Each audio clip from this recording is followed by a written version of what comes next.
Bonjour,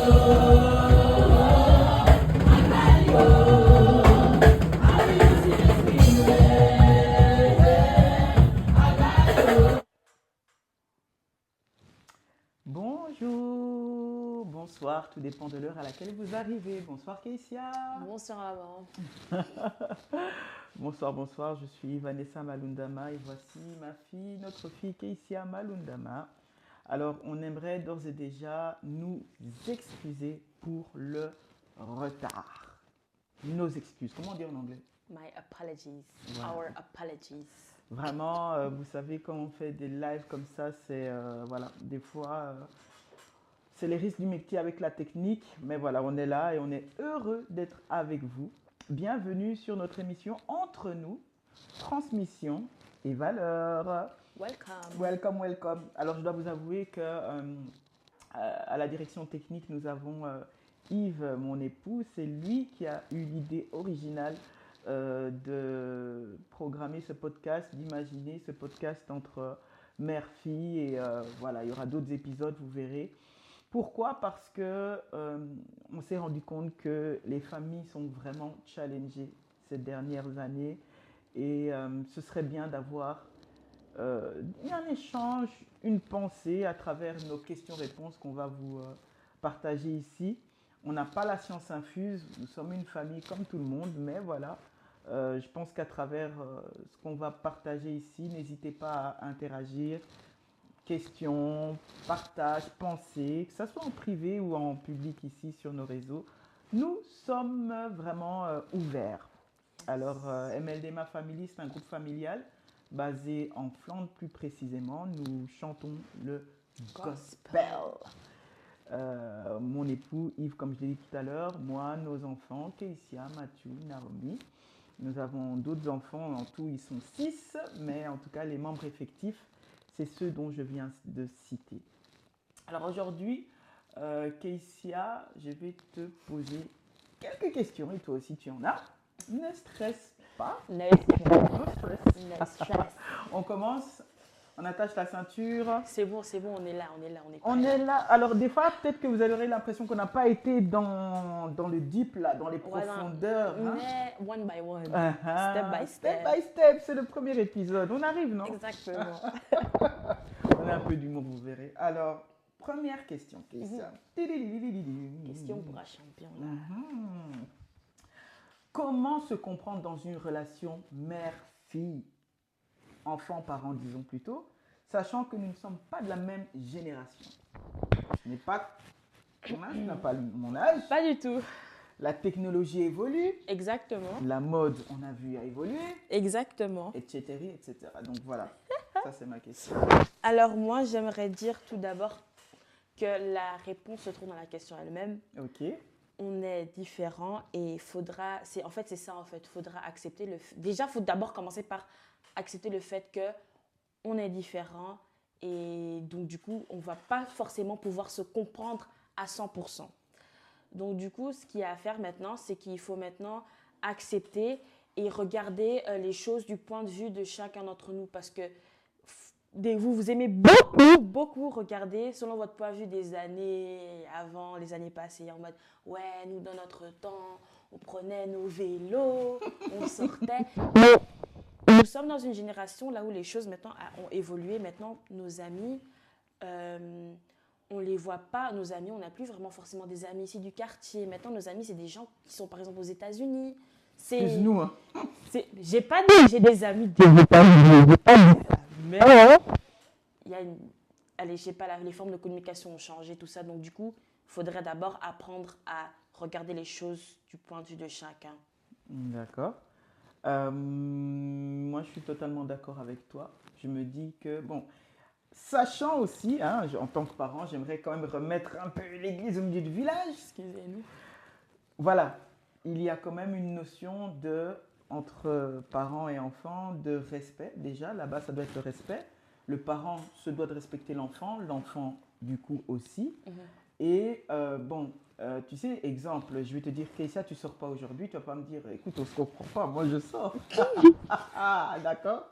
Tu peux pas me Ouais, sortir non. ça parce qu'il y a la notion d'obéissance aussi Hmm. envers le parent. Oui, bien sûr. Je le dis en passant parce que des fois les enfants oublient en fait qu'il y a les enfants ont un devoir et le devoir c'est d'obéir quand même aux parents. Hmm.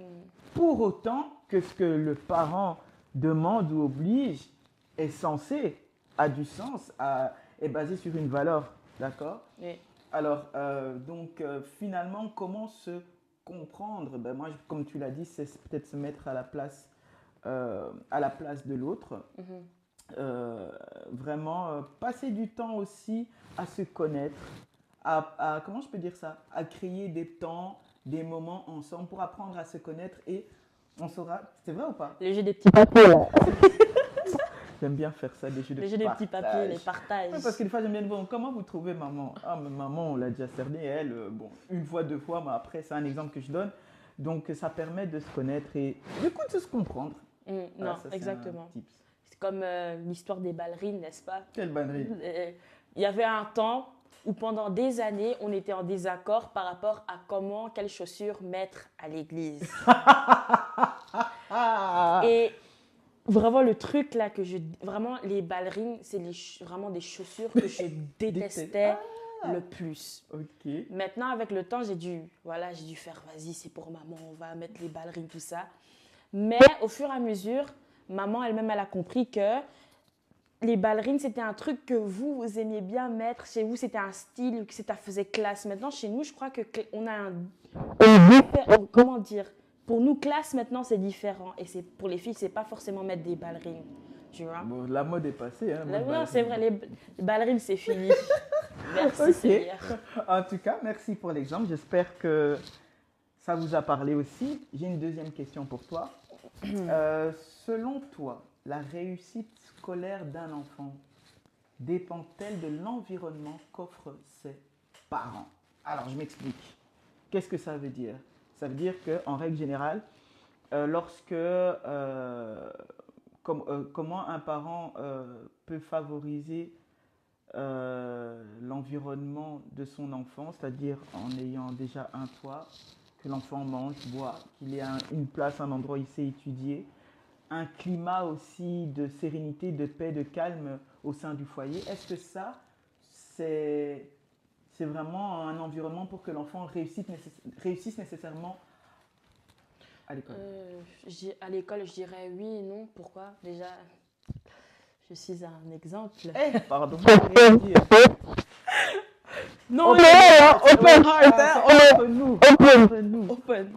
On est entre nous. Mais en fait, moi, je me suis retrouvée dans cette situation là où j'ai eu un moment là où j'ai pas pu réussir comme il fallait, on va dire. Donc j'ai dû recommencer mon année. Et ça, c'est une situation là où j'ai des parents qui me donnaient... Allez, j'avais tout en fait pour réussir. Mais là, ça venait de moi-même et j'avais pas... Tu vois, comment dire? J'avais pas... Comment dire? J'avais pas ce truc-là de me dire, vas-y, je vais réussir, j'ai tout ce que j'ai ici. Mes parents... T'as été négligente.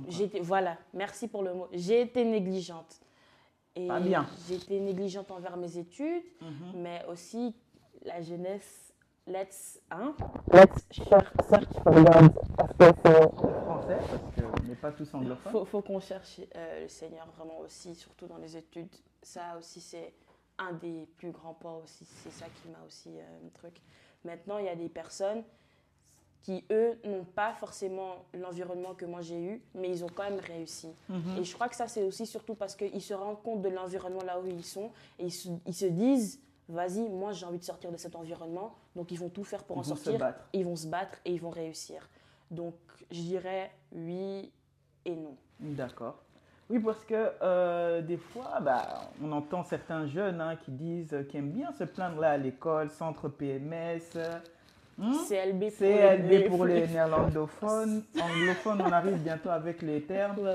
Ah non, mais voilà, à la maison, ça ne va pas. C'est toujours sur moi que tout tombe. Les parents, ça ne va pas. Ou voilà, je suis de parents divorcés. Il y a toujours une raison. Et on se rend compte des fois que ça part d'abord de toi. D'abord. Qu'est-ce que tu... En fait, est-ce que tu as j'allais dire un goal, un objectif? Ton objectif, c'est quoi? C'est de réussir. Pourquoi? Pour justement te sortir un peu de ce exemple, j'ai envie de dire, de ce calvaire, de cet environnement, de là où tu es. Mais aussi à nous parents. Aussi à nous parents. En fait, chacun a son rôle. Nous, c'est de mettre toutes les dispositions nécessaires pour que l'enfant puisse réussir. C'est-à-dire le climat à la maison, c'est-à-dire comment je peux dire, comme je veux dire, voilà, l'enfant a de quoi avoir une petite place pour quand même étudier, de quoi, le strict minimum pour réussir, d'accord? Chacun selon son standing, c'est vraiment important ce que je dis. Maintenant, toi en tant qu'enfant, nous en tant qu'enfants, ben, c'est selon allez, les dispositions que le parent donne, ben, allez, j'y vais. J'y vais. Parce que, en fait, c'est ton avenir, c'est pas l'avenir. Les parents ont déjà fait leur vie finalement, leur choix, leur chemin. Mais toi, tu viens à peine de commencer. Donc voilà, un jour on aura l'occasion d'y aller plus profondément parce qu'il y a beaucoup à dire sur ça, parce qu'il y a vraiment des situations très catastrophiques où effectivement l'enfant est totalement dépossédé de ses moyens et n'arrive pas, ne s'y retrouve pas et c'est vraiment l'échec scolaire. Donc ça c'est quelque chose, ce sera vraiment un très bon point à revenir dessus. Yeah. Prochaine question, Christian, tu es prête? Selon ton expérience, quels sont les avantages de servir Dieu en famille? Parce que oui, nous sommes MLDMA Family, donc nous servons ensemble.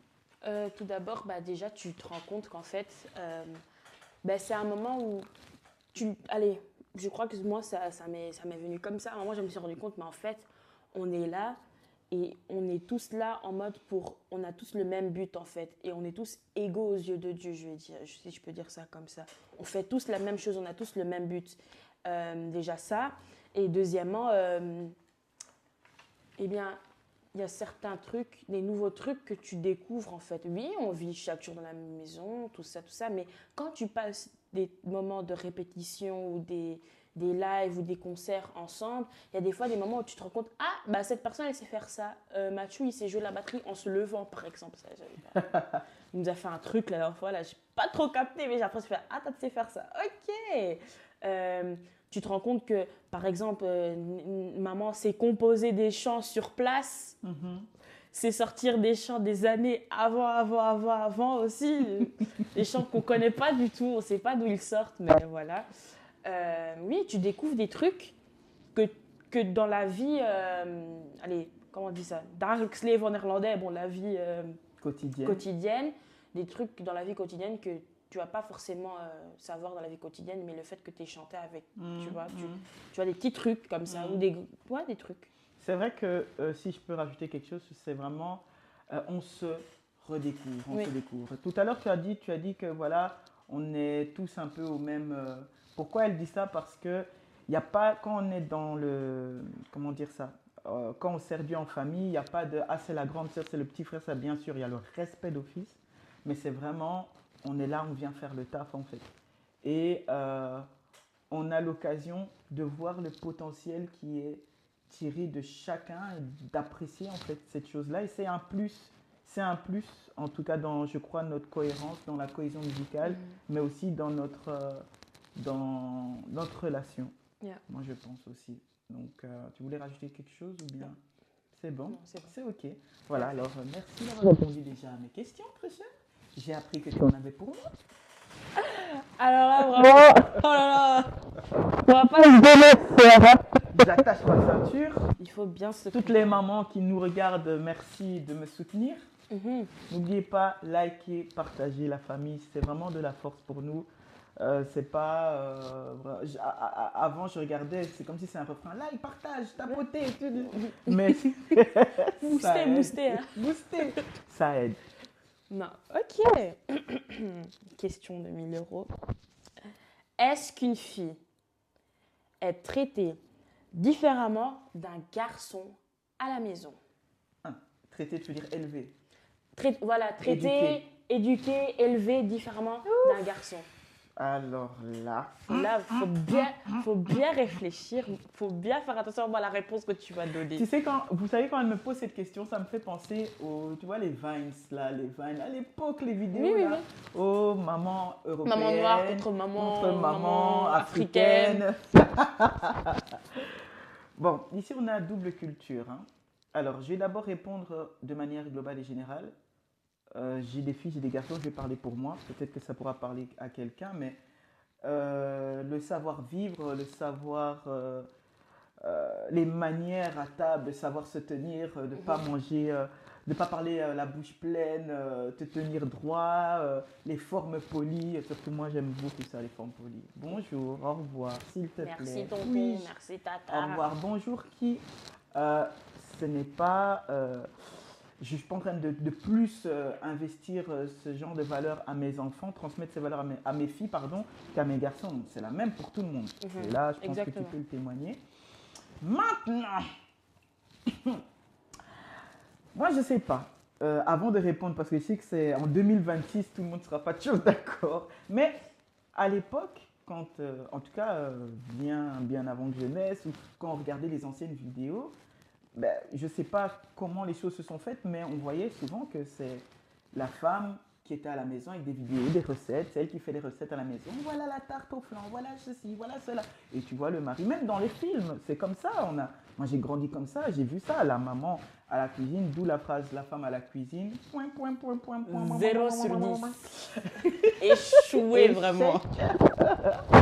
Et le mari qui vient avec sa mallette, son ordinateur pour... l'ordinateur à l'époque, il n'y avait pas ça, mais mallette, disons. Voilà, chérie, je suis rentrée du travail. Oh, mon chéri. Elle enlève son manteau. Assieds-toi. À table. Donc, c'était ça un peu. Et je pense que c'est vrai qu'on peut rigoler et dire que ça, les temps ont évolué, c'est vrai. Mais je ne pense pas qu'il y ait un hasard par rapport à ça. Je crois réellement, ça c'est ma pensée, que Dieu a donné les capacités à la femme pour certaines choses et à l'homme aussi. Je ne dis pas que l'homme ne peut pas, par exemple, faire le ménage, faire la cuisine, mais ça c'est encore moins, à moins que l'homme ait un don spécial. Je pense que Dieu a placé les choses à ce que la femme, bah, c'est elle qui va savoir tenir, traiter la maison, la décorer, la ceci, accueillir les invités. Les hommes aussi le font, je sais, mais je crois qu'il y a des choses quand même assez spécifiques. Raison pour laquelle moi, mes enfants, par rapport à ça, c'est vrai que pour les filles, j'insiste plus pour vous. La vaisselle, la cuisine, la ceci. Mais attention, les garçons ne sont pas épargnés. Hein. Mathieu pourra vous témoigner plus tard.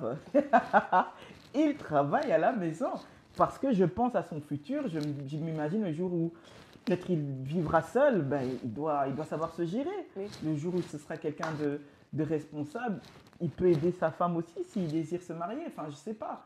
Non, les choses évoluent. Donc, voilà, est-ce que je vous élève différemment par rapport à vos genres oui et non, ça dépend. Ça dépend. Ça dépend de quoi. Puis, je vous élève aussi, surtout, je crois, par rapport au caractère que j'ai en face de moi, par rapport au potentiel que je vois au-dedans de vous, n'est-ce pas, par rapport à des fois vos aspirations, ce que vous me dites que voilà, vous voulez devenir, en fonction de ça, bon, on a juste certaines choses dans l'éducation. Je pense que c'est un peu ça. Ouais, le garçon n'est pas roi ici. Les enfants rois, là, on va en parler. Et puis, vous allez traumatiser les femmes d'autrui, les enfants d'autrui, c'est pas bien. Donc voilà. Ok, bah merci beaucoup. Je t'en prie. J'ai beaucoup aimé la réponse de maman. Si vous n'êtes pas d'accord, bah je sais pas. Il faut réfléchir. Non, mais chacun a le droit de ne pas être d'accord. Hein. On est sur les réseaux sociaux, hein, les commentaires. C'est vrai, pardon, excusez-moi, on va parler ici. Kessia Malunda m'a dit des trucs là, pardon, moi je suis pas d'accord. Ok. Tweede vraag, deuxième question, second question. Yes. Comment une fille peut-elle trouver sa propre place dans la famille sans se sentir obligée de tout gérer pour tout le monde? Waouh. Ça, c'est une question, ça. Ben, pourquoi elle l'a posée? Parce qu'elle est fille aînée, tu es l'aînée de la famille et tu es une fille. Oui, là, c'est vraiment, le thème, c'est mère-fille, hein, d'accord? Moi, je dirais d'ores et déjà, de ne pas oublier, malgré le fait que tu sois l'aîné de la famille, que c'est vrai que du coup, il y aura certaines charges qui seront sur toi parce que tu es la plus grande, tu restes un enfant. Je suis un Enfant. enfant. Les enfants qui viennent après moi, c'est pas mes enfants. Je suis un enfant. Un enfant. C'est très important. Et je dis vraiment pour les familles, pourquoi? Parce que je suis aîné aussi. D'accord. Exactement. Donc je sais très bien de quoi je parle. Yves, mon mari, est aîné aussi. En fait, c'est vraiment les aînés. Les aînés. Donc la pression, Donc elle est. on comprend la petite qui est là devant nous. Mais c'est vrai que il ne faut pas oublier, n'oubliez pas que elle reste ou il reste un enfant. Alors comment du coup équilibrer un peu les choses? Ben, avoir quand même des moments privilégiés avec l'aîné de la famille, de montrer que bon, on te charge c'est vrai de certaines choses, mais on n'oublie pas que bah, tu es une personne à part entière aussi, tu as tes aspirations, tes envies. Je pense qu'à quelques reprises, à un moment donné, quand tu as grandi, je t'emmenais un petit peu dans les tavernes, restaurants. Vraiment des trucs. Comme par hasard, comme ça. Allez, Kessia, viens, on va. Petit scampi. Waouh. Le luxe. Oui, parce que voilà, je suis consciente que c'est une charge et il ne faudrait pas qu'elle soit traumatisée plus tard à se dire que, ah voilà, Moi, j'ai éduqué les enfants, genre.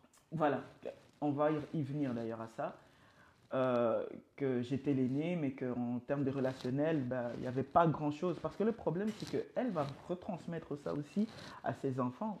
On donne ce qu'on reçoit. Si on ne fait pas attention, c'est ça le problème. Alors, deuxième chose aussi, ça c'est très bien ce que tu viens de dire, le souci, c'est aussi cette habitude-là où les aînés, on a l'impression que c'est eux qui élèvent les enfants. Souvent, j'entends ça. Ah, elle t'aide beaucoup, elle t'aide, alors elle t'aide. Et c'est vrai, elle m'aide, mais elle n'éduque pas mes enfants. Je pense que tu peux le témoigner. Je dois lui donner des fois des petits rappels pour dire non, elle, tu fais pas comme ça parce qu'il y a ça, ça, ça. Donc, je lui investis de comment je veux que l'enfant soit éduqué et comment j'éduque mon enfant. Donc ça, c'est très important parce que ça a déjà créé des frustrations où on se demandait, oh mais les parents n'étaient pas là. Mais en plus, les parents étaient là. Ils sont présents, mais c'est comme si l'éducation passe par l'aîné de la famille et plus tard, quand l'enfant grandit, ben, il y a du coup, l'aîné est parti, mais l'enfant avec les parents, ben, il ne s'y retrouve pas parce qu'il n'a jamais eu quelque chose à dire sur lui. Donc, il faut faire très attention. L'aîné reste un enfant. Je suis un enfant. Non, c'est vrai, c'est vrai. Ok. Est-ce que, et j'ai une question pour toi à travers cette question, est-ce que tu t'y retrouves dans ce que je dis? Est-ce que tu trouves que, voilà, on fait cet effort-là de te Non, mettre oui, à ta place en bien tant que sûr. personne? Bien sûr. Je trouve que tout ce que tu as dit, c'est vrai. En plus, j'entends souvent, et c'est ça qui me dérange aussi, parce que des fois, on est une famille nombreuse, ça c'est vrai. Et donc, du coup, bah, le problème, des fois, les familles nombreuses, moi j'ai eu cette trace de famille nombreuse là où c'est pas en mode mes parents on est avec beaucoup d'enfants. Et donc, du coup, bah, automatiquement, c'est moi qui est en charge à chaque fois tu vois ce que je veux dire? Donc, c'est moi qui dois éduquer, c'est que moi, je dois beaucoup plus aider. Non, il y a à chaque fois cet équilibre. Malgré qu'il y a beaucoup d'enfants dans la famille, il y a quand même cet équilibre. J'ai quand même comment dire, cette grâce quand même de pouvoir avoir mes moments à part. Et aussi, nos écarts d'âge, je trouve aussi, nous a beaucoup aidé, je trouve aussi. Ah bon, dans quel sens?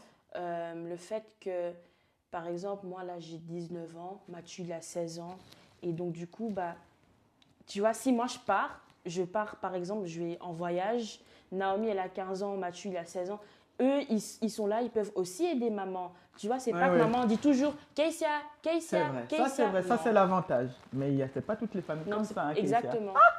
C'est Et pas toutes les familles comme ça. c'est pour ça que je dis c'est une grâce. Ouais. Donc Ouais, il y a un équilibre, donc c'est vrai. je ne veux pas me plaindre. Ok, question suivante. La dernière question. L'avant-dernière. Qu'est-ce que je dis? L'avant-dernière. Tu veux déjà nous couper? Allez, coupons tout. Non, je rigole. Ok.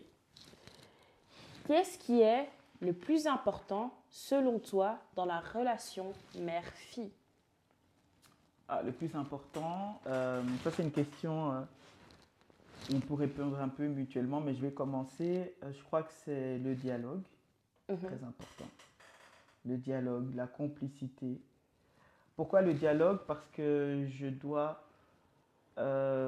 créer une certaine relation, je dois te transmettre aussi à travers notre relation des choses parce que c'est de femme à femme, donc c'est important. Prochainement, tu auras aussi des enfants auxquels tu vas transmettre aussi pour que tu aies une personne de confiance. Moi, je dis souvent, et je le dis comme ça à mes enfants tâches, hein, je dis les amis à l'école, c'est bien, les professeurs, c'est bien, tout ça, mais vos premiers confidents après Jésus, je dis à mes enfants, c'est vos parents. Votre meilleur ami, je disais, hein, vos meilleurs amis, ce sont vos parents. Je dis toujours ça à mes enfants. Vos meilleurs amis, ce sont vos parents. N'allez pas vous confier ailleurs, d'abord chez vos parents, à moins d'une situation vraiment extrême où, voilà, ça peut arriver, où il se confie à ma sœur. Coucou tata. Il y a toujours une... Mais sinon, je crois qu'ils sont quand même... Je crois que tu es quand même à l'aise de me raconter...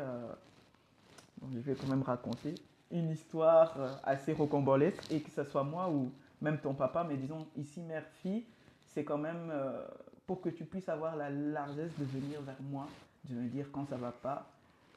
Et moi de même aussi, de savoir te dire clairement, parce qu'il y a des fois, il y a même des parents qui n'arrivent pas à exprimer leurs sentiments, disons, négatifs ou positifs par rapport à une situation aux enfants. Et ça, c'est pas bien. C'est pas bien. Un jour, et c'est là où j'ai vu que ma fille grandit. Kessia, elle est revenue de la maison, elle me dit ouais, voilà, il y a un gars qui est venu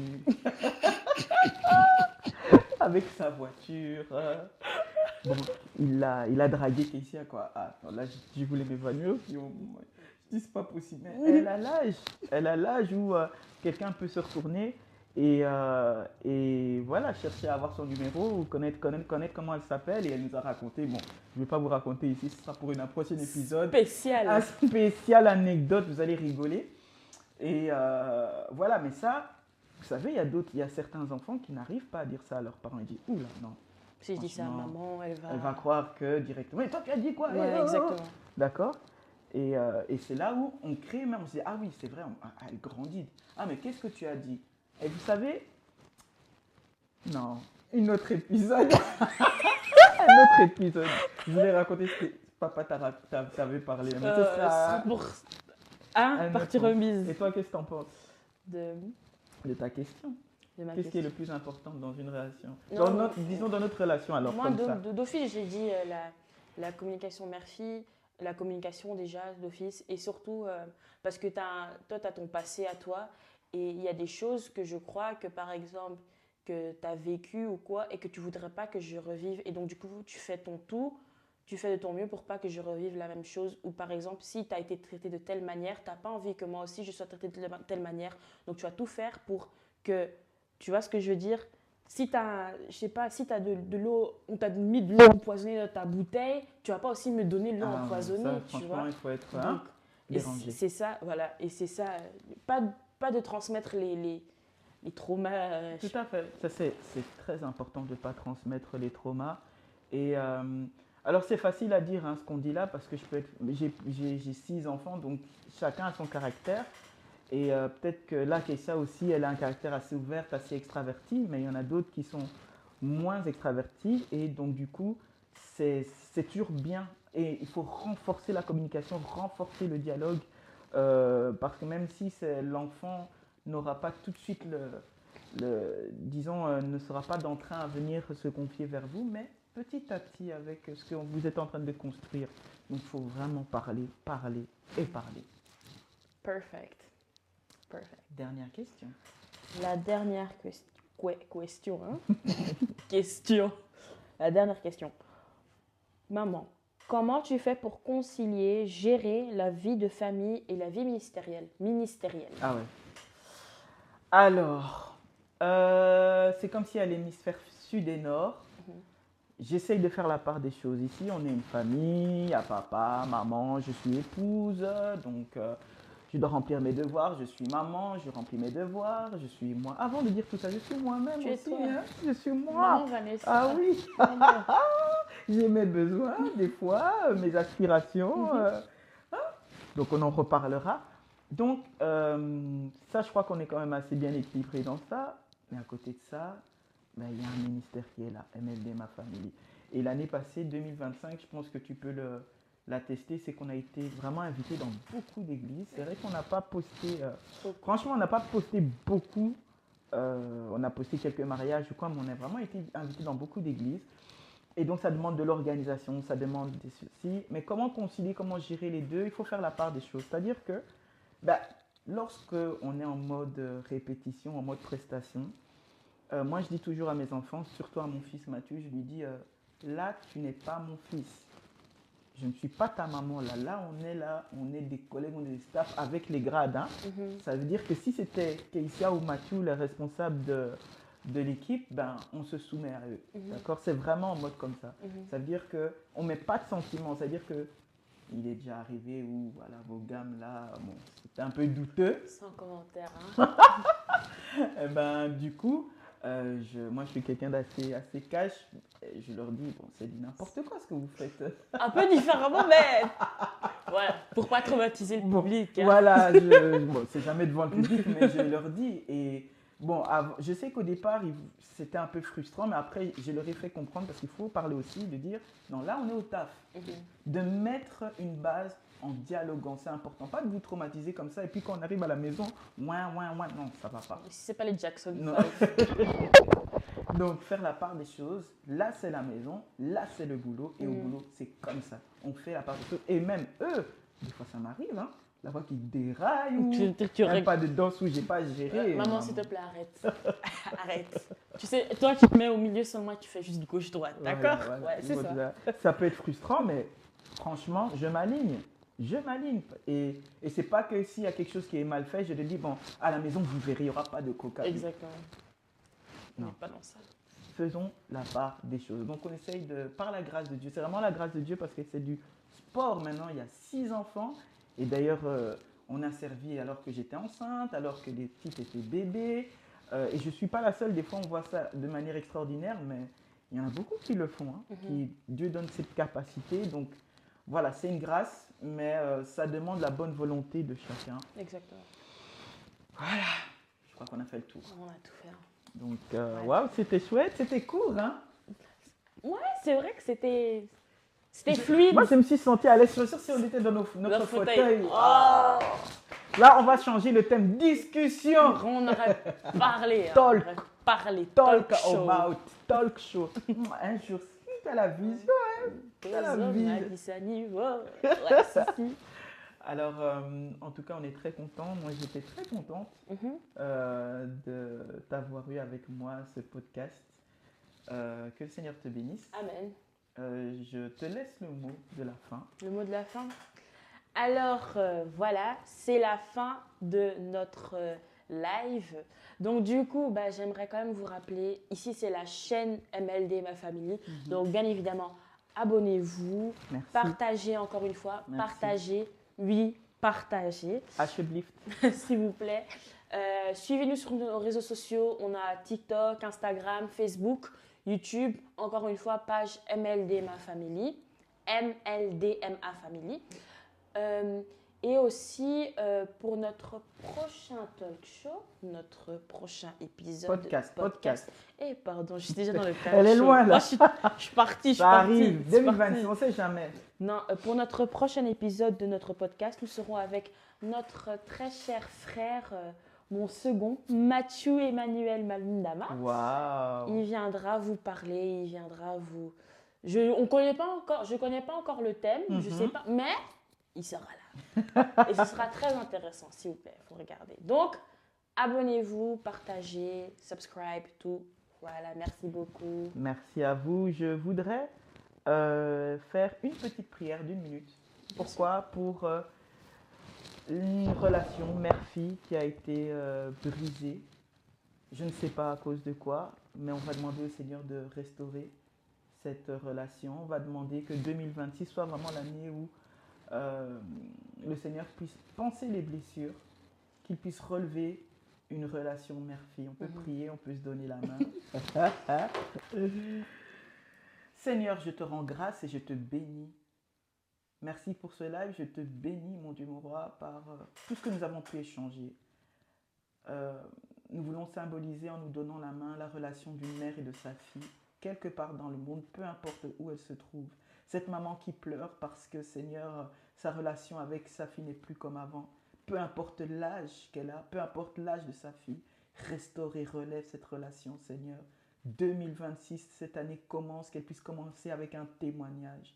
Je prie pour cette fille, mon Dieu, mon roi, qui a perdu sa relation avec sa mère. Je prie que tu puisses relever cette relation. Je prie pour cette fille qui se trouve quelque part et qui dit, moi, je n'ai pas de maman. Seigneur, je te demande, toi, le Père des orphelins, de lui trouver sur son chemin une personne de référence pour elle.